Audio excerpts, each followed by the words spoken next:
nilang hinihintay. At pwedeng makitayo po kayo sa akin muli at pakibasa natin. At yung sa English po kasi siya. Okay. Okay, 1, 2, 3, go. At the time, the kingdom of heaven will be like 10 virgins who took their lamps and went out to meet the bridegroom. 5 of them were foolish, and 5 were wise. The foolish ones took their lamps, but did not take any oil with them. The wise ones, however, took oil in jars along with their lamps. The bridegroom was a long time in coming, and they all became drowsy and fell asleep. At midnight, the cry rang out, "Here's the bridegroom. Come out to meet him." Then all the virgins woke up and trimmed their lamps. Okay, tuloy natin. The foolish one said to the wise, "Give us some of your oil. Our lamps are going out." "No," they replied, "there may not be enough for both us and you. Instead, go to those who sell oil and buy some for yourselves." But while they were on their way to buy the oil, the bridegroom arrived. The virgins who were ready went in with him to the wedding banquet, and the door was shut. Later the others also came. "Lord, Lord," they said, "open the door for us." But he replied, "Truly I tell you, I don't know you. Therefore keep watch, because you do not know the day or the hour." Praise God. God continue bless the reading of His word. So makakaupo na po tayo, mga kapatid. Salamat po. At dito po ay inihaling tulad po ng Panginoon yung kanya pong muling pagbabalik. Yan, patungkol po sa kanyang pagbabalik. Ito po ay gumamit siya ng Lord ng parable ng 10 virgins. Na sila po ay sasalubong sa bridegroom o sa groom. Yan. So para maliwanag na lang ang groom na tinutukoy dito ay walang iba po kundi ang ating Panginoong Hesukristo. Amen. At ang bride, walang iba kundi tayo. Kaya, di ba, sabi ko last Sunday na kung hindi nyo nasubukan pang kinasal, ay may pag-asa kayo dito. Yeah. So, dito po ay mayroon pong, sabi niya, mayroon pong 5 mangmang na dalaga, virgin, at mayroong 5 mangmang matatalino. 5 foolish and 5 wise. Yan. So, ang mga matatalinong babae magsabi ng amen. Okay. Amen. So, makikita ninyo dito kung wise kayo. So, dito po ay habang hinihintay nila yung bride, itong mga 10 na virgin, alam mo ninyo, may daladal silang lampara kasi according to the culture doon po sa Israel, habang sila naghihintay sa bride na yan, ay kailangang maghintay sila.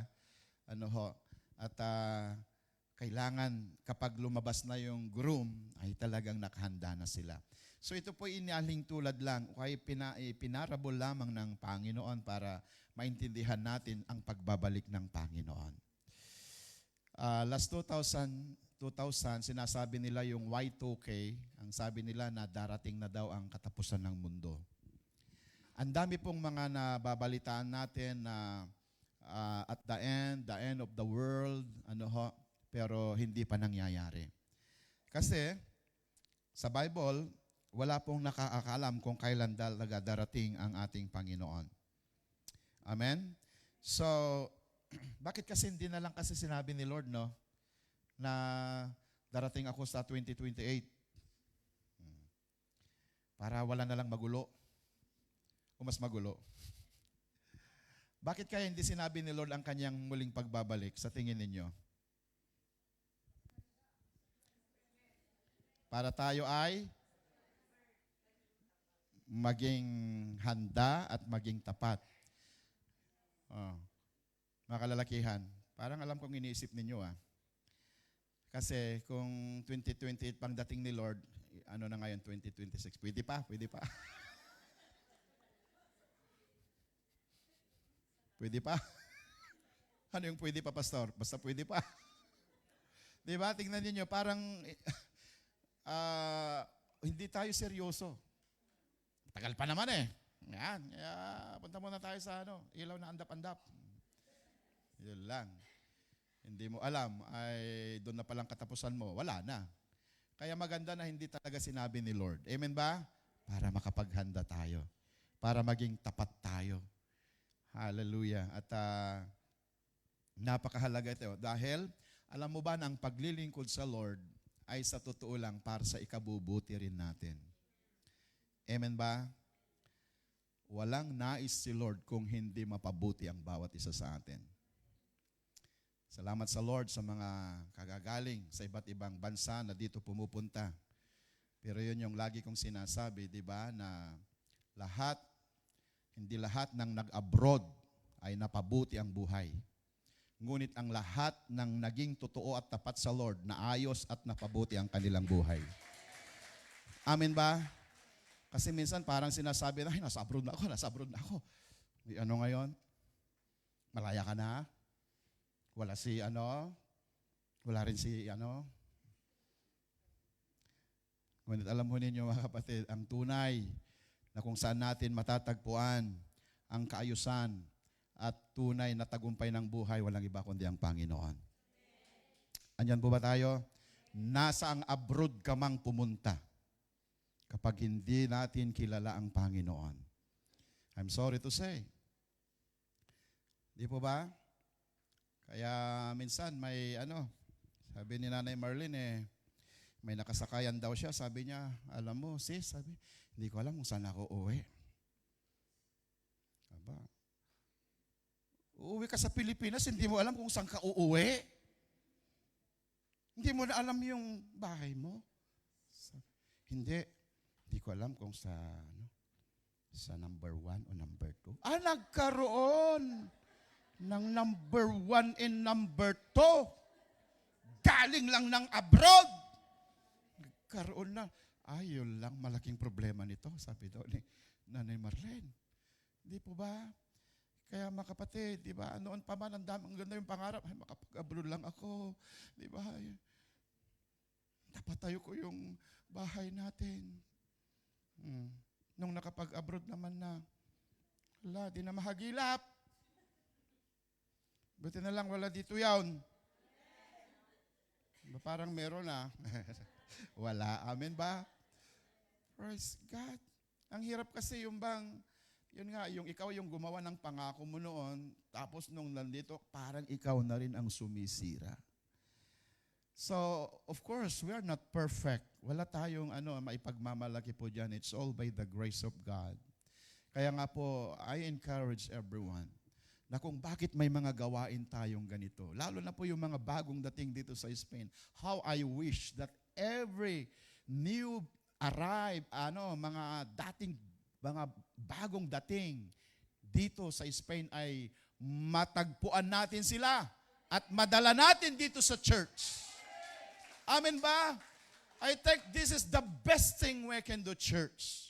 Tanungin natin, kararating mo? Tama ba yung Tagalog ko? Kararating mo? Oo. Yeah. So, kumustahin mo muna. Diba? So, yung compassion natin, nais nating dalhin sila sa Lord. Dahil alam natin, marami pong iba po yung interpretation kapag nakapag-abroad, kapag hindi po natin sila madala sa Panginoon ay imbis na nag-abroad, na broke. So, napakaganda po na dalhin po natin sila at ipag-pray po natin ang bansang Espanya. Dahil ang Espanya lang ang mayroon ng arraigo, pwedeng mag-ayos ng 2 years. Ngayon may amnesty pa. Napaka-favor po. Kaya pasalamatan natin ng Lord. Pagpalain ng Lord ang Spain. Amen. Lagi kong ipinagpipray ang Espanya na wala pong katulad ng ibang dito sa Europe, sa kanila pong bukas puso sa mga dayuhan. And we are part of that. At dito po naman, sa parable na ito, ang Panginoon ay sabi ng parable, talinghaga para makapaghanda po tayo. Ang sabi niya, mayroong 5 na mangmang. Ibig sabihin, bakit sila mangmang? Yan. Napakano yung terms, no? Hindi ba brutal? Mangmang. Ano mang ibang term ng mangmang? Ha? Walang alam? Mangmang na lang?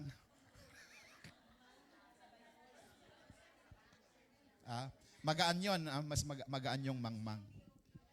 Oo. Mas brutal daw yung B.O.B. Nako po. Mangmang na lang. So, ito mangmang, itong 5 na mangmang ay sila po ay naghihintay sa groom. At alam mo ninyo, nakatulog po sila sa kanilang paghihintay. Yan. Nakatulog sila na 10 sa kanilang paghihintay.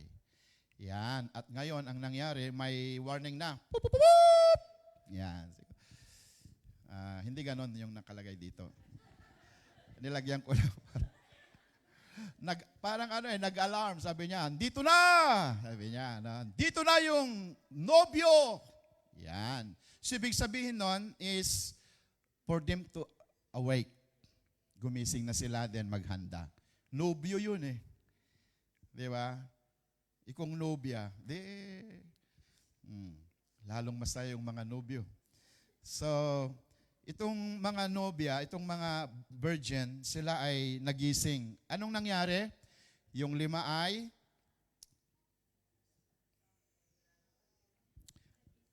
nung magising sila, kasi wala pang kuryente noon. Wala pang solar. Di ba? So, mayroon silang langis at mayroon silang ilawan na siyempre may langis yun. Ang nangyari, yung 5 na mangmang, nung sila'y magising, ay ubos na yung kanilang langis. Kapag ubos yung langis, siyempre wala nang ilaw. At yung 5 naman na matalino, mayroon silang reserba. Buti na lang, nag-Sharon. Huwag niyong sabihin na mabuti pa lang Sharon. No? May maganda naman. May maganda namang naidudulot. Kaya yung Tagalas Rosas, laging may bulsa doon sa bag eh. Kapag may sobrang pagkain, alam na nila kung saan sila hihingin ng supot. Sabi niya, ba't alam niyo na may supot ako? Kukodwari pa eh. No? Alam nila eh. So, ito pong mga 5 na matatalino, may dala po sila. So, ibig sabihin, ay, naku po, humingi ngayon sila. Pwedeng bigyan ninyo kami naman. Di ba? Ubos na kami kasi. Hindi namin natansya yung siguro ganun, no? Pero ano pong sabi nila, alam nyo, asensya na kayo, sabi siguro nila, no? Kasi, baka matatagalan pa tayo, baka kukulangin. Wala na. Baka kulang sa amin. Makukulang din sa amin. Kung gusto nyo, bili na lang kayo ng langis. Bili na lang kayo. So, yun po. Kailangan nilang bumili dahil kung hindi, hindi sila pwedeng sumalubong kasi baka may dadaanan pa sila. So, maliligaw sila. So, to make the story short, ano pong nangyari? Sila po'y bumili. Sila po'y bumili at nung sila ay bumili, hindi pa bumili pa, hindi pa nakabalik. Nung sila ay bumili, dumating na yung groom. At ang matindi, ang sabi dito, nung dumating yung groom, biglang nagsara yung pinto at hindi na pwedeng buksan. Ngayon, nung dumating naman, nung nakabili na yung 5 na mangmang, anong nangyari? Sila po ay, yan, nagsisigaw sila, buksan ninyo kami, ngunit hindi na sila pwedeng makapasok. So, nasarahan po sila at naiwan. So, yun po yung patungkol po sa paghahari ng Diyos. Tayo po ay naniniwala na after death, there's a life. Death is not the end after all. Minsan kasi parang ang sabi ng iba pag mamatay na, tapos na ang lahat.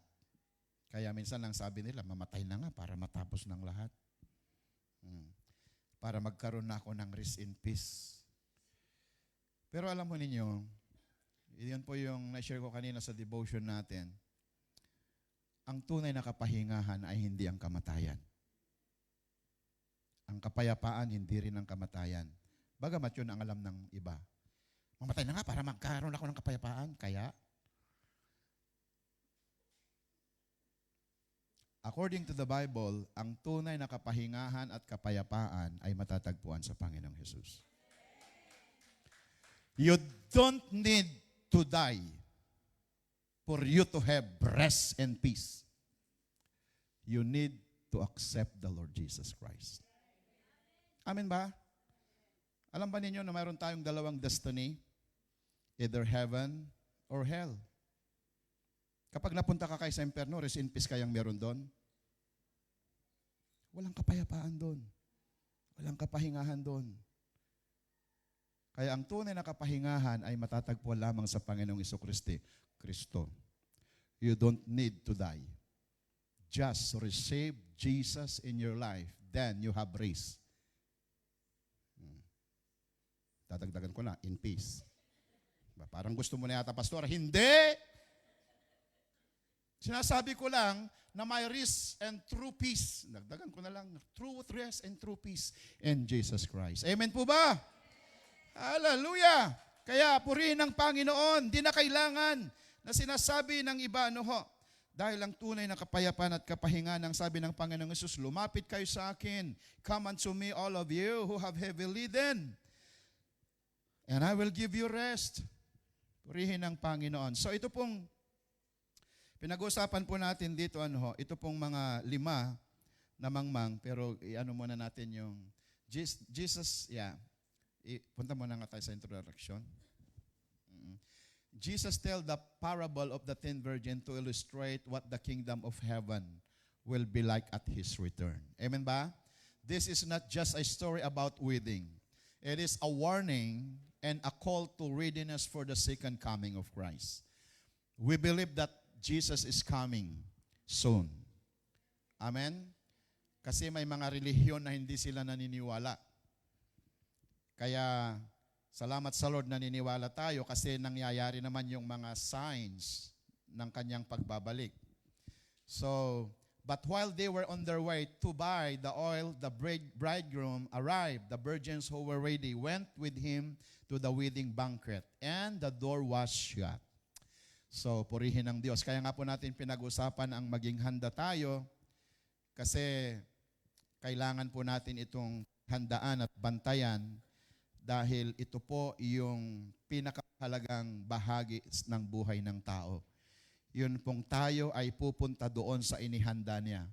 Everything in this world is temporary. Amen ba? Alam mo ba na mamamatay ka? Sabihin mo sa katabi mo, mamamatay ka rin. Di ba? Pero huwag muna, huwag muna. Amen. Kasi bakang alam natin, hindi tayo mamamatay tayo lahat, may kanya-kanyang panahon lang. Pero alam mo ninyo na ang kamatayan, yun nga yung sabi ko kanina, hindi iyon ang katapusan ng lahat. Hebreo 9:25, sapagkat minsan lang mamatay ang tao, pagkatapos ay ang paghuhukom. There is a final judgment. Amen ba? So ibig sabihin, nakalusot ka man dito sa nakalusot ka man dito sa mundo, magaling kang magpalusot eh. Mayaman ka na, magaling ka pang magpalusot. Nakalusot. Pero alam nyo, may darating na time, yung final judgment, hindi tayo makakalusot doon. Alam mo, ang sabi ng mga nag-aaral, mula nung bata ka hanggang namatay, maipakita doon yung ginawa mo. Diba? Tapos makikita mo, Panginoon, nasa simbahan ako, oh. You see, Lord, alam din niya yung laman ng isip mo. Nasa simbahan ka, pero yung nasa labas ng isip mo, ano kayang nanalo doon? Nasa loob ka nga ng simbahan, pero, ay, naku po, Ang manok ni San Pedro naman ang iniisip natin. Praise God. Kaya wala dito yon, purihin ang Panginoon. Nandito tayo, talagang nandito ka. Tanungin mo ngayong katabi mo kung nandito talaga siya. Nandito ka ba? Ikaw ba talaga yan? Kasi minsan meron yung, baka nandito ka pero wala ka. Sabi nung isa wala ako doon, pastor, pero yung puso ko nandoon. Sabi naman nung pastor, baka maupuan niyo yung puso ni sister dyan ha. So, ang ibig pong sabihin nito is paghahanda. Then next, ganito po ang kalagayan natin. Ito po yung diagram, iyong pagdating ng Panginoon. Andito tayo ngayon, church. Present church age. Andito tayo. So, ang hinihintay natin yung rapture. Nabalano ba na niyo yung leave behind? Yung rapture of the church. Yan. Kapag na-rapture tayo, yung makukuha tayo, yung napanood natin, di ba? Napakalapit yon, yung rapture. Yung naiwan sila, naiwan yung damit. For the twinkling of an eye, mababago yung katawan na to. To immortal body. To incorruptible. Amen ba? Ano pa? To a perfect. Yan. Kaya yung rapture na yon, kapag na-rapture na tayo, maging perfect na tayo. Siguro maliit na yung tiyan na to. At medyo matangkad na ako ng konti. Yung mga kalbo naman, may bangs na yan. Yung mga may kilay, mapapaganda pa yan.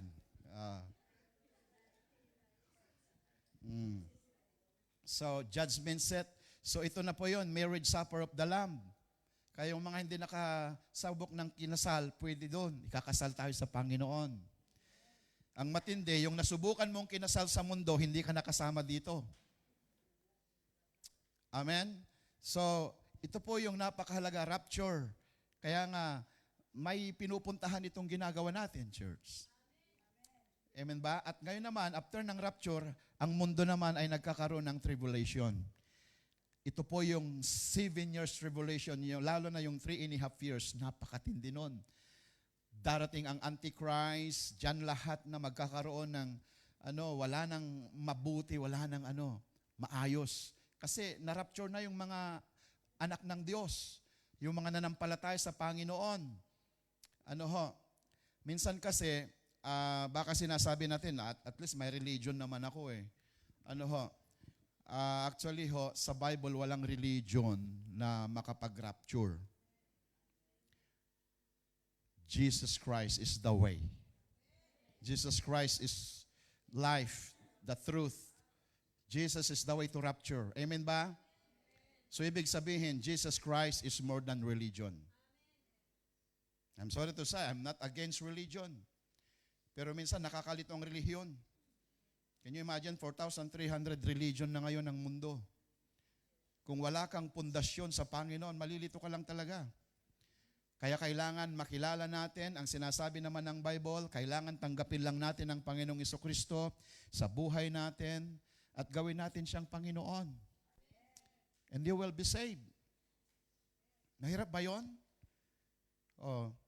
Kaya alam ko po na tanggapin lamang po natin siya, hindi mo na ipako yung sarili mo, hindi mo na kailangang lumuhod pa hanggang doon, hanggang dito. Kailangan sumunod ka lang at gawin nating Lord and Savior ang Panginoong Yesus. And that's all about obedience. At yan po ang rapture na sinasabi. At pagkatapos noon, yung pagbabalik niya. Iba yung rapture, iba yung pagbabalik niya. Kasama na tayo noon, yung second coming. Kaya, then yung millennium naman, to topic natin sa susunod, yung millennium, 1,000 years na walang jablo, walang kasalanan. Ang tawag dyan ay patikim ng langit. Can you imagine yung mga lion, maaamo sila. Lahat ng mga wild na maging maamo sila. Kaya parang maibalik ito sa Garden of Eden. Pero ang mahalaga, naligtas na tayo. Dahil hindi ka makakarating dyan kung hindi ka nakuha dito. Kaya pinag-aaralan natin. Amen po ba? So, dito po sa millennium, purihin ng Diyos, dadami pa ang tao dyan, pero wala nang kasalanan. Sapagkat ang pinakamalaking problema lang naman kasi sa mundo, hindi ang kahirapan. It is sin. Is-I-N. Bakit nagkakaroon ng problema sa mga pamilya, sa mga relationship? Dahil sa kasalanan. Pero siyempre, lahat tayo makasalanan. Pero dahil sa biyaya ng Panginoon, inaayos tayo ng Lord araw-araw. Amen ba? Binabago mo ako araw-araw, paganda ng paganda, pabuti ng pabuti. Amen. Payaman, palapad, o kaya, huwag na yon. Papalad ng papalad. Yeah. So, ganito po yon ang timeline of the end times. Kaya, mayroon tayong hinihintay dito. Ito tayo, hinihintay natin. We are waiting for the rapture, church. Kapag dumating yung rapture, hindi po ito biro-biro. Halimbawa, kung hindi ako naligtas, kayo naligtas kayo, ako maiwan dito. Sabi ko, nasaan na itong mga tao dito? Pero kung kayo naman ang naiwan, at ako na ang na-rapture, magtataka, nasaan si pastor? Nasaan si pastor? Di ba? Pero purihin ng Diyos, I pray na walang maiiwan sa atin dito. Amen? Walang maiiwan. Sabihin mo sa katabi mo, walang iwanan. Amen. Praise God. Hallelujah. Tapos sabi ng isa, pastor, sabi ng isa, gusto kong mapunta sa langit. Sabi niya gano'n eh. Maganda naman yan. Kaya lang sabi ng pastor, yun ang mahirap eh. Sabi niya, hindi ka nga makapunta ng church ng lapit-lapit sa langit pa. Ang lapit-lapit yung church, andyan, tapos nangarap ka pa sa langit. Mga nangangarap mapunta ng langit, magsabi ng amen. Akala ko nabawasan na. Amen. Praise God. Kaya huwag kayong mag-absent, ha? Baka sabihin na nyo, hindi bala, laging ang nasa, hindi ako nakikita ni pastor. Okay. Amoy mo nga, alam ko na.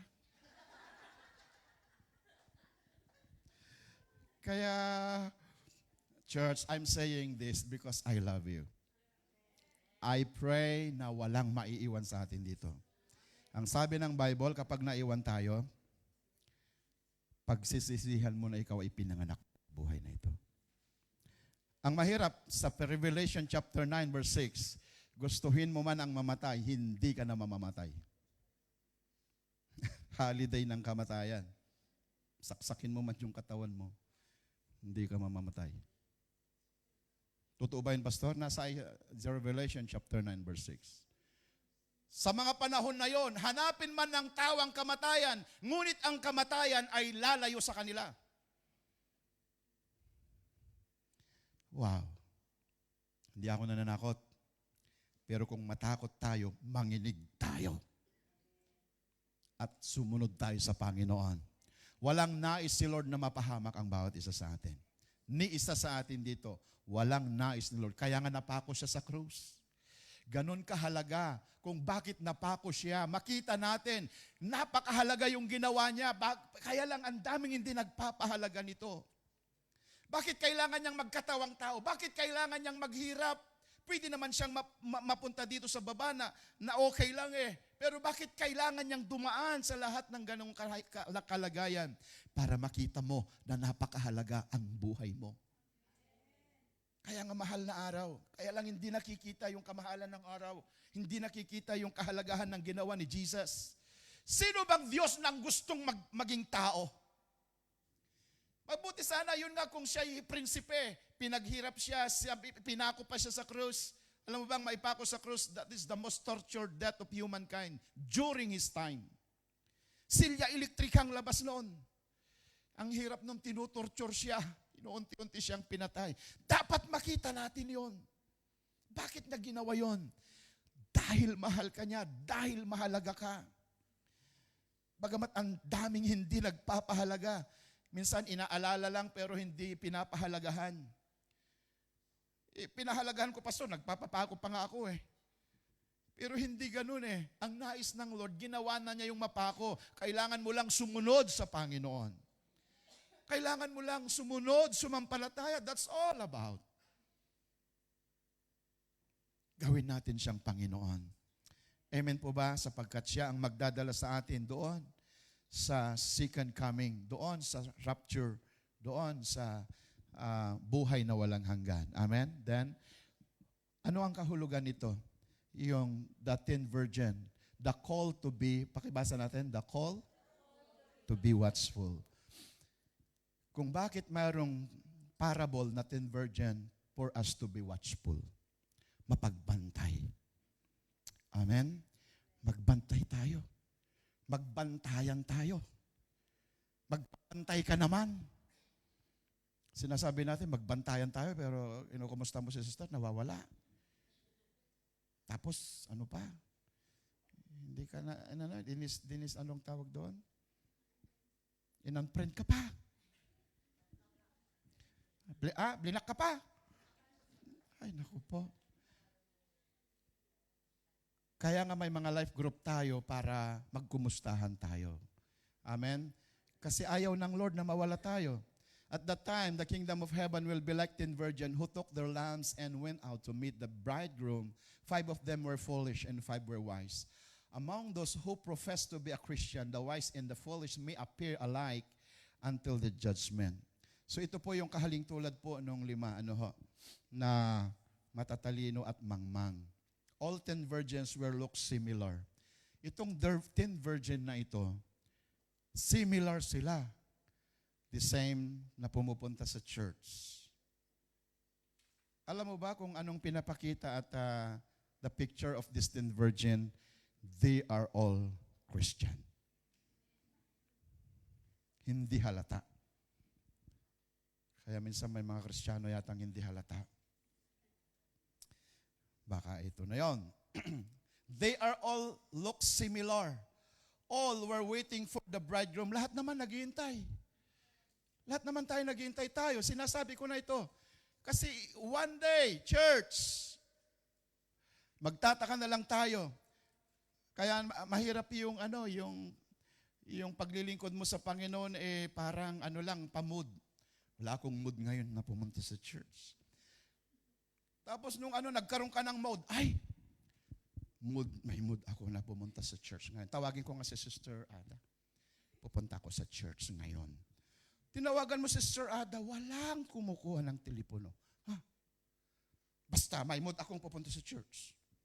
Punta ka sa Salesiano. Sa labas may tao. Pero nung pumunta ka dito sa church, ba't walang, nakasarado Walang tao. May mood pa naman ako ngayon. Sasayaw pa naman sana ako ngayon kahit. Alam niyo, nakakalungkot. You leave behind. Naiwan ka na. Nag-rapture na pala. Na-rapture na pala, Sister Ada, kaya wala ka na pa. Kaya pala wala siyang Praise God. Amen po ba? Tinatablan po ba tayo?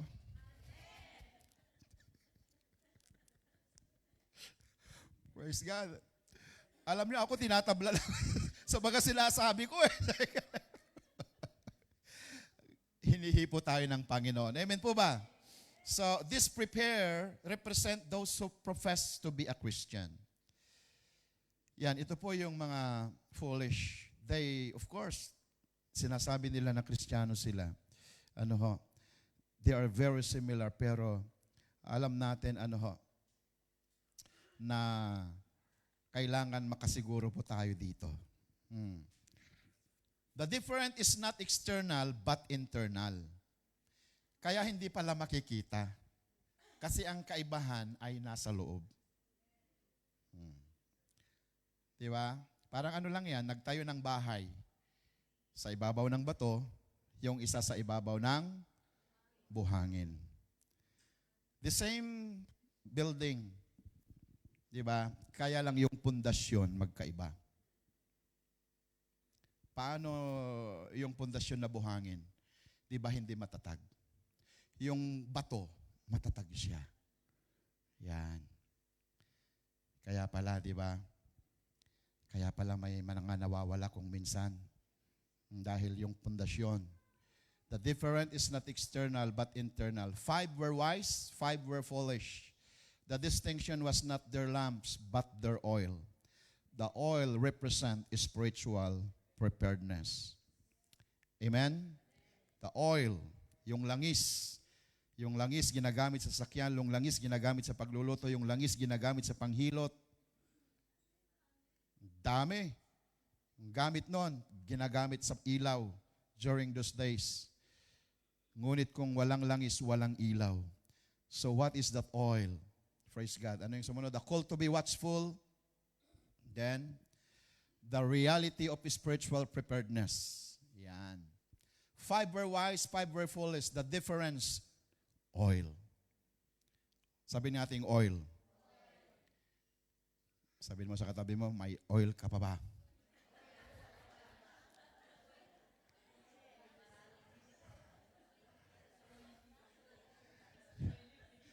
Kay Sister Daisy, maraming oil yan kasi naghihilot. Ano ho? So, outward appearance is not enough. Timothy 3:5, having a form of godliness but denying its power.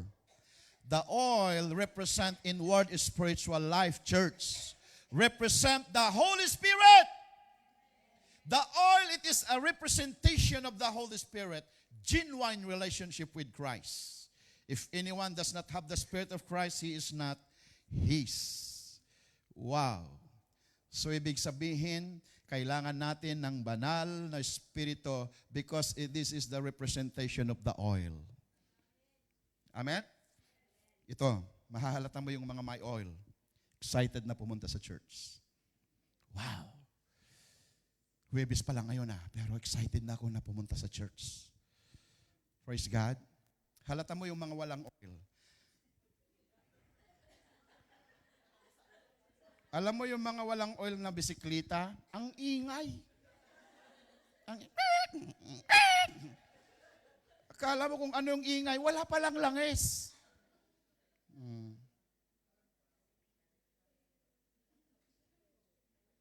Ba't ka nagtitinginan? Di ba? Kaya halata mo yung mga walang langis maingay. Sabi ni Pastor mga kapatid, magkaisa tayo, magtulong.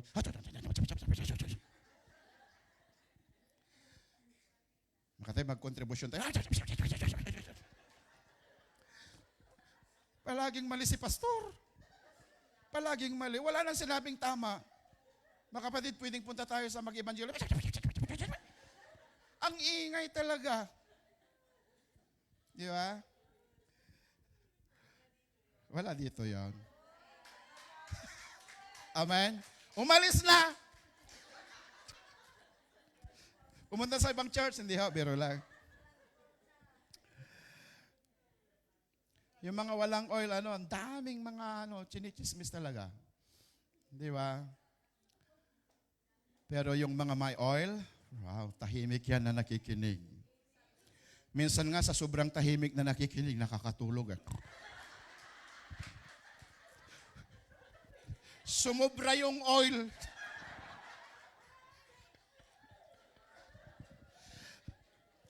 Sabi naman namin ni Pastora, okay lang na inaantok kayo kaysa yung nagpiprits ang naantok. Hirap kaya yon. Di ba?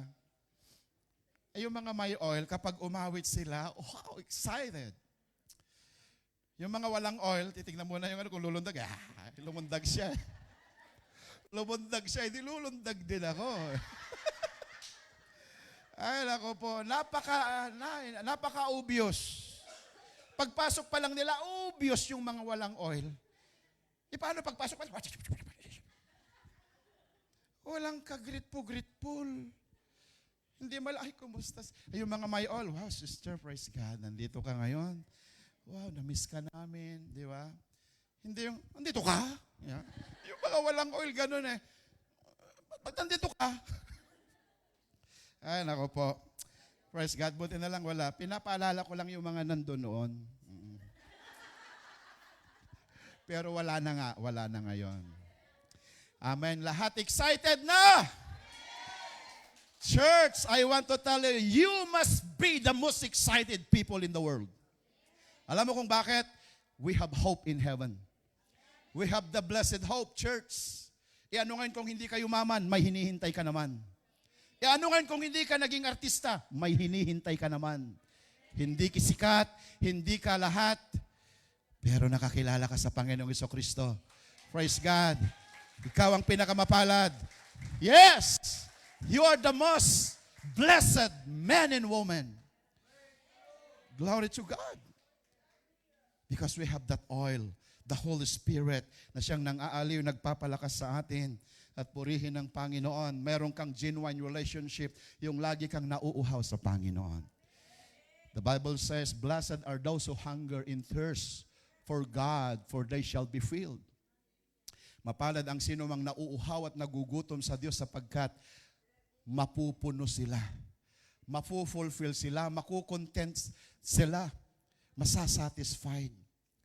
Di po ba? Purihin ng Diyos. Bakit ang tao gustong magpakayaman para masatisfied? Hindi ka pa yumaman, satisfied ka na. Amen po ba? Ang mahirap po yung mayaman na hindi nasasatisfied. Ang sabi ng Bible ang magnanakaw ay pumarito upang magnakaw, magsira at magwasak. Ngunit ako'y pumarito, sabi ng Panginoon, para bigyan kayo ng buhay. Life, abundance, and satisfying. Yun po yung ibinibigay sa atin ng Lord. Hindi po niyan sinabi na pagyayamanin tayo pero satisfying life. Amen? Kasi maraming napapahamak sa kayamanan. Maraming napapahamak na yumaman. Hindi lahat ng yumaman napabuti ang buhay. Preparation cannot be borrowed. No less, there should not be enough for us. So ibig sabihin, ang paghahanda, hindi po hiram. Yan. Kaya minsan sabi nila, diba? Ang ibig sabihin nito yung nakakilala sila dahil sa'yo. Ngayon, nung nawala ka, nawala rin siya. Kailangan ma-encounter natin personal si Lord. Amen. Kasi hindi mo mararanasan itong Holy Spirit, yung joy of the Holy Spirit kapag hindi mo ma-encounter sa iyong buhay. Di ba? Kaya minsan napapasama ka lang. Kaya kapag hindi na pumunta yung nag-invite sa hindi ka na rin pupunta. Yan. Kaya dapat magkaroon tayo ng personal relationship sa Panginoon. Because He's a living God. He loves relationship. Diba? Gustong-gusto ng Diyos na makipagrelasyon sa atin. Kaya nga ginawa niya, nilikha niya si Adan kasi gusto niya na makipagrelasyon sa atin. The certain return, it will happen. The sudden return, it will surprise many. The glorious return, it will reveal Christ fully. The glorious return, dito po, kaya kailangan natin si Kristo kasi si Kristo ang magdadala sa atin sa buhay na walang hanggan. Amen. Hindi relihiyon ang naipako sa krus. Jesus Christ Himself, crucified at the cross, dahil siya ang magdadala sa atin doon sa buhay na walang hanggan. The dividing return, it separates the ready and unready. Ito po yung katotohanan. If you are not ready, maisisiparate ka talaga. Kaya kailangan sigurado tayo. Life is not a joke, church. Life is very serious. Purihin ng Panginoon. May kabuluhan itong ginagawa natin. Huwag niyong sabihin na, punta lang ako sa church kasi baka mamaya, napakagaan lang yung pagpupunta-punta natin dito. Lahat ito ay mayroon ito sa Panginoon. Lahat ito kung bakit napako sa krus ang Panginoon. Jesus Christ is all about life. Diba sabi ko, hindi ka na ipanganak sa mundo para makilala mo yung magulang mo, makilala mo yung asawa mo. Siyempre kasama yon. Pero ang higit na dapat makilala mo kung bakit tayo nabuhay si Jesus. Jesus Christ is all about life. Bakit? Lahat tayo, iwan natin dito. Isang araw, hindi ko alam kung sinong mauna sa atin. Diba? Parang tumahimik kayo pag pinag-usapan ang mauuna. Amen? Sabihin mo sa katabi mo, huwag kang susunod.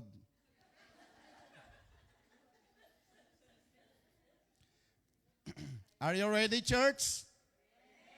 For the Lord himself shall descend from heaven with a shout. Caught up to the Lord to mate in the air. Ito na po yung rapture. Wow, lilipad tayo na walang pakpak. Hindi na kailangan ng airplane. Habang tumutunog yung trumpeta sa kalangitan. Wow. No one knows the day or hour. Walang nakakaalam nung kanyang pagbabalik. Kaya kailangan magbantay tayo. Rapture from the Latin rapturo, to be caught up. Be ready. It could happen at any moment. Pwedeng mangyari ngayon. Pwedeng mangyari after na mag-preach ako. Darating ang rapture. I'm not joking. This is true according to the words of God. We must be ready, church. Amen po ba? Jesus Christ is all about life. Serving God is all about life. Then, next, the danger of daily and spiritual neglect. Ito po yung danger kapag hindi po tayo nakahanda. Dito po yung 5 women. The bridegroom was a long time in coming. And they will all become drowsy. Lahat nakatulog. The bridegroom was not yet there and all asleep. Delay cannot lead to complacency. Where is the promise of His coming? Yan. So, kung bakit hindi nakapaghihintay yung iba, kasi hindi nakapaghintay nga. Hindi nga nakapagtiis. Yan. Sinasabi nila na darating na pero ang tagal. Kaya ang nangyayari na lang parang complacency, ibig sabihin parang familiar na lang. Katulad nung pagdating ni Jesus doon sa Jerusalem, di ba? Nung alam naman nila na may darating na Misaya, kaya lang natagalan at hanggang parang medyo nakakalimutan. Kaya parang, oo, darating siya pero hindi namin alam kung kailan. Ganun na lang. Complacency. Wala na silang excitement. Familiar na lang. Di ba? Yung katulad minsan sa church, di ba minsan, alam ko na yung awit na yan, kaya kahit hindi ko na i-practice. Alam ko nang tugtugin yan. Alam nyo, kailangan maging handa tayo palagi. Yung familiarity, yung familiar ka na. Mamaya may mag-EMC dyan, may mag-EMC. Mamaya may magpipre sa offering. Yan. Tapos tatayo na dyan si pastor. Yung bang alam mo na yung sunod-sunod. Yung bang parang wala ka ng excitement na sino kayang mag-ano ngayon? Yung ba? Di ba? Ganyan pa rin po ba tayo? O alam mo na yung susunod? Susunod na yun si pastor, mag-altar call na yan. Mag-altar call na yan.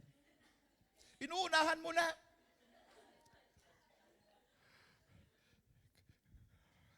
Amen ba?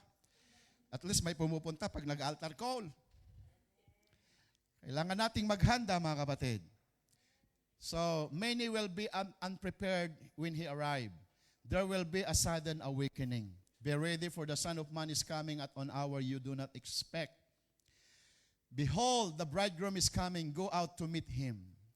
Wow, nung dumating yung groom, hindi nakahanda yung 5. Nakalungkot, naiwan sila. Then next, the final separation. Ito na po yun. When the bridegroom came, the wise entered and the door was shut. Opportunity will not last forever. Church, hindi habang panahon, may nakatayong pastor na nagtuturo.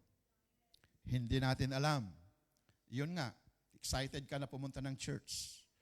Wala na pala sila. Amen ba? So, ibig sabihin, opportunity will not last forever. Nung nasarhan sila, nawala na ng pagkakataon. There will be separation. Ang sabi ng Panginoon, Matthew 25:12, maraming pupunta sa mga panahon na yun at sasabihin sa kanila, I don't know you. Hindi ko kayo kilala. Ganon ba si Lord? Ang tinutukoy kasi dito, kasi hindi sila handa. Diba? At kung sino yung mga nakahanda, sila po yung makakasama niya. So I never depart from me. Judgment final and irreversible. It's appointed for man to die once, but after this, the judgment. Kaya, di ba, mayroon paghuhukom na darating. Alam mo ninyo, napakasarap maglingkod sa Panginoon. Maliban na inaayos niya yung buhay natin, may inihahanda pa siya para sa atin. Amen ba? Next, how to remain ready. Yan, ito naman ang gawin natin. How to remain ready, cultivate a daily relationship with Christ. Abide in me, prayer, scripture, obedience. Kailangan natin ng HBO. Kailangan natin ng words of God. No, ho? Kailangan natin ng obedience. Kailangan natin ng prayer. Yan. Cultivate natin. Nagpe-pray po ba tayo? O alam ba nating mag-pray? Nagbabasa ba tayo ng Bible? May Bible ba tayo? Nagbabasa ba tayo? Wala ka palang Bible. Paano ka magbasa? No? Kaya mga kapatid, I check up ko kung may mga Bible kayo, mga life groups. Live with eternal awareness. Kailangan lagi tayong nakahanda. Set your mind on things above. Prioritize what matters. Pahalagahan natin yung higit na mananatili ang buhay na walang hanggan. Amen po ba? Panatilihin natin. Set your mind on things above. Kasi yung mga bagay na makalangit, ito yung mananatili. Don't delay repentance. Seek the Lord while He may be found. The foolish virgin waiting too long. Ang akala nila siguro, okay pa, matagal pa. Di ba? Don't delay repentance. Kaya kung may kailangang patawarin ka, patawarin mo na siya. Pwedeng ito ang dahilan na hindi ka ma-rapture dahil hindi ka pinatawad. Kung hindi ka pinatawad, walang problema, basta humingi ka ng tawad. At kung humingi naman sila ng tawad, patawarin mo naman. Because this will hinder you for the coming rapture. Pwedeng sabihin mo sa katabi mo, patawarin mo na kasi.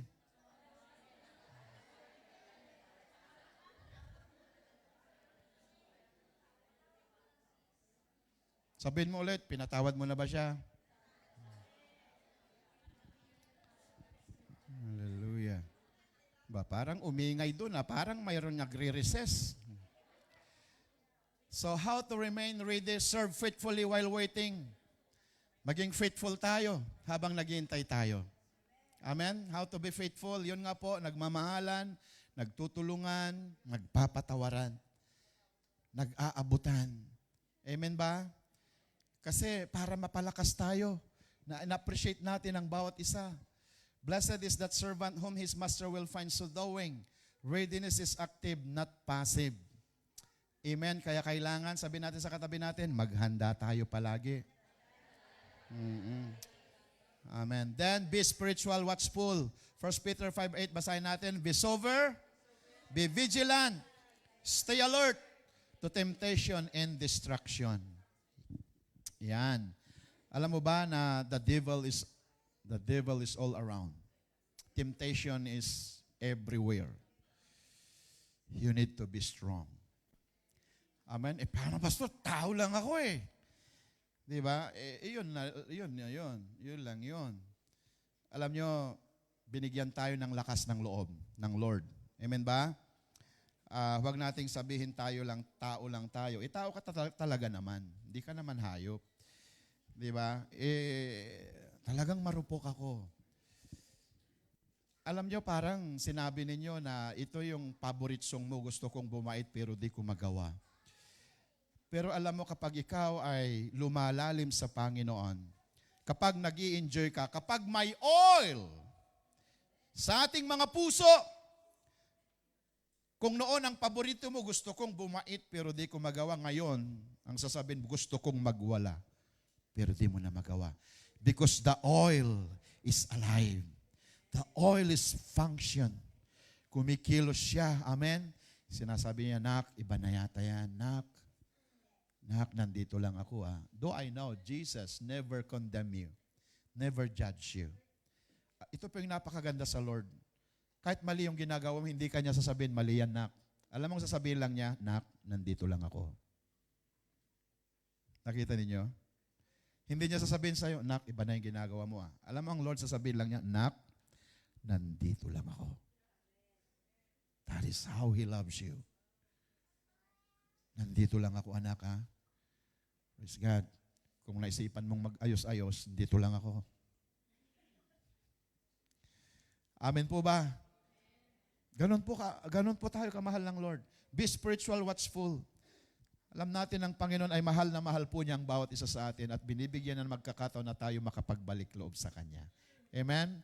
We are not judging anyone. We are here because of the love of God. Then next, may last na ba? Okay, so are you ready, church? Call to response. Maybe you've been around the church but not surrendered to Christ. Familiar with God but not filled with Holy Spirit. Living outwardly right but inwardly empty. Nasaan tayo dyan? I hope na nandito tayo, na nakahanda tayo. Amen ba? Like the foolish virgin, you may have a lamp but no oil. But heard the good news right now, the door is still open. That's the good news. We have still time. The door is open.